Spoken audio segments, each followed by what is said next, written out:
Hello दोस्तों, basic electrical channel के अंदर आप सभी का स्वागत है। दोस्तों, आज की इस वीडियो के अंदर हम जानेंगे एल&टी की जो eta smart power factory control relay होती है उसके अंदर एक एडवांस सेटिंग दी होती है।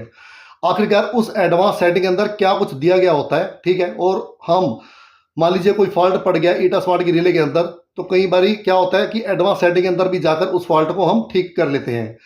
तो एक फॉल्ट है ईटा स्मार्ट की इस रिले के अंदर कि कई बार डिस्प्ले के अंदर, ठीक है, एक होता है डिस्चार्ज टाइम। जो कैपेसिटर का डिस्चार्ज टाइम होता है वो डिस्चार्ज टाइम वो कई बार डिस्प्ले के अंदर शो नहीं करता है। उसकी वजह से होता है क्या है, जो रिले है वो बहुत ही स्लो काम करती है।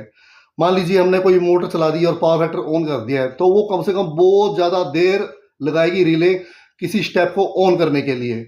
फिर एक स्टेप को ऑफ करके फिर दूसरे स्टेप को ऑन करेगी, उसमें भी बहुत ही ज़्यादा देर लगाएगी, क्योंकि जो डिस्चार्ज टाइम है वो उसका बहुत ज़्यादा है और वो उस एडवांस सेटिंग के अंदर ही दिया गया होता है, डायरेक्ट डिस्प्ले पर वो शो नहीं करता है। तो उसको हम कैसे ठीक करेंगे, आज मैं आपको इस वीडियो के अंदर यही बताने वाला हूं। तो चलिए दोस्तों, वीडियो शुरू करते हैं।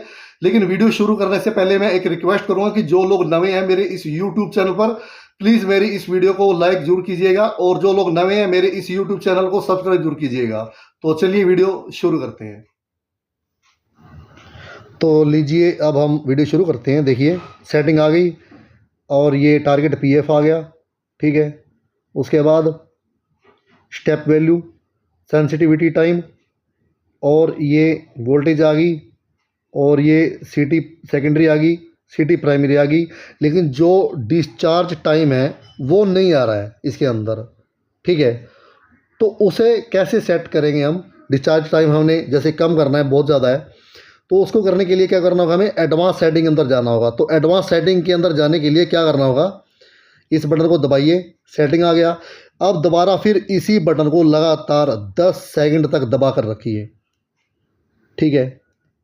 तो एडवांस सेटिंग हमारी हो जाएगी शुरू। लीजिए, 10 सेकंड इसे दबा कर रखिए। अब इसे दबाइए, फिर दबाइए। ये एडवांस सेटिंग वाले सारे ये देखिए इसके अंदर दिए हुए हैं, जो पैरामीटर आपने इसके अंदर भरने हैं। और ये आ गया हमारा relay DIS time.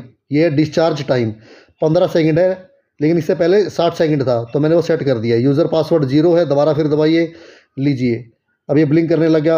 Up down के बटन से इसे सेट कर लीजिए। अब इसे दबाइए, डिस्चार्ज टाइम हमारा 15 सेकंड का हो गया, और यहाँ से आप बाहर आ जाइए। ऐसा करने पर इसके एडवांस सेटिंग में जाने के बाद हमने जो डिस्चार्ज टाइम जो सेट किया था वो वहीं पे सेट हो गया है।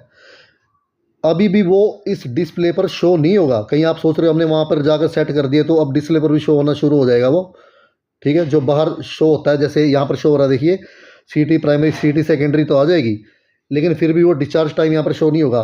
लेकिन वो डिस्चार्ज टाइम हमने जो 15 सेकंड पे किया था वो हो गया है सेट। दोस्तों, वीडियो पसंद आई है तो लाइक कीजिएगा, और जो लोग नए हैं मेरे इस यूट्यूब चैनल पर, वो लोग मेरे इस यूट्यूब चैनल को सब्सक्राइब कर लें।